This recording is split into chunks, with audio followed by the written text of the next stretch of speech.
Yo, what's up mga part? Good day. So, good evening pala. So, for tonight's video is papakita ko sa inyo yung pininturahan natin ng mga parts sa Rusi Kurak ni Bossing. So, yan. Yan yung mga swing arm, ibang parts niya. Tapos, yung ibang front shock. So, yan yung itsura ng motor ni Boss. Grabe. Nakaka-dapa na talaga. So, yan. Yung engine, all goods na rin. Yan, lahat dyan. Rear shock, caliper. So, brake master dyan sa likod. Then, yan. Yan yung brake master niya sa likod. Oh, napakakinis. Napakakintab. Sumisidlak talaga mga part. Glossy black. Tinira natin dyan. So, dito is kinabit ko na yung rear shock, pati swing arm, tsaka gulong sa likod.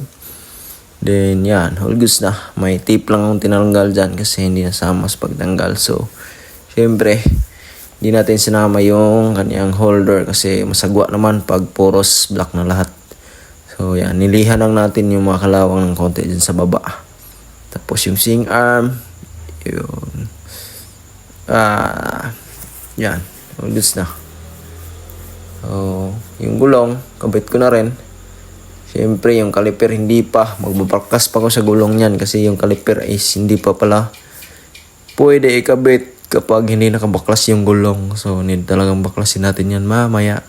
Tinispit ko lang yung bracket if wala na bang sayad and then goods na ba. Free wheel naman, wala namang problema. So, yan. Kapitan ko muna siya ng gulong sa harap para makag-final tayo dito sa likod o if ano pang mga problema. So, yan siya mga part. OT tayo dito, OT kasi busy sa umaga. May trabaho kasi tayo. So, gabi lang time. So, yan. Yung sa harap, yung mga brackets niya sa manibela. Siyempre, nirepaint ko rin yan ng silver. So, yan. It's na. Tapos, yung front shock, siyempre, silver rin. So, repaint na natin ng silver plain. So, yan. Ito nyo yung caliper. So, babaklasin ko pa yan sa harap na caliper. Pipaint pa natin ng black yan. Hindi pa yan. Hindi pa yan yung final. So, yan. Kita na nyo yung may gas-gas sa pagkabit yan ng bolt. Kasi need pukpukin. Oh, yun. Nagasgas ng konti lang naman. Yan. Yung gulong. Nesting ko. Ito nyo, umulan pa dyan mga part. Lakas ng ulan. So, pero, gawa pa rin tayo. Videos nga ni. So, yan. Pinabit ko na yung gulong dyan na banda. Tapos dyan. Grabe yung gintab ng swing ni boss. Napakagintab. Yan o.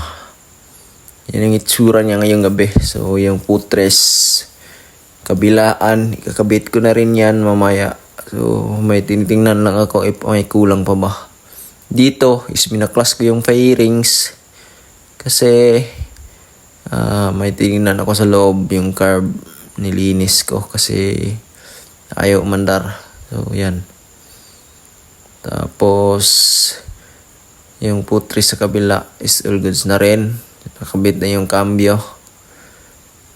Then, dito na lang tayo sa kabila. Magpo-final kasi may brake pa. So, hindi pa natin higpitan yan dyan banda kasi yung brake, unahin pa natin paganahin kasi ayaw daw yan gumana. So, papaganahin natin yan lahat.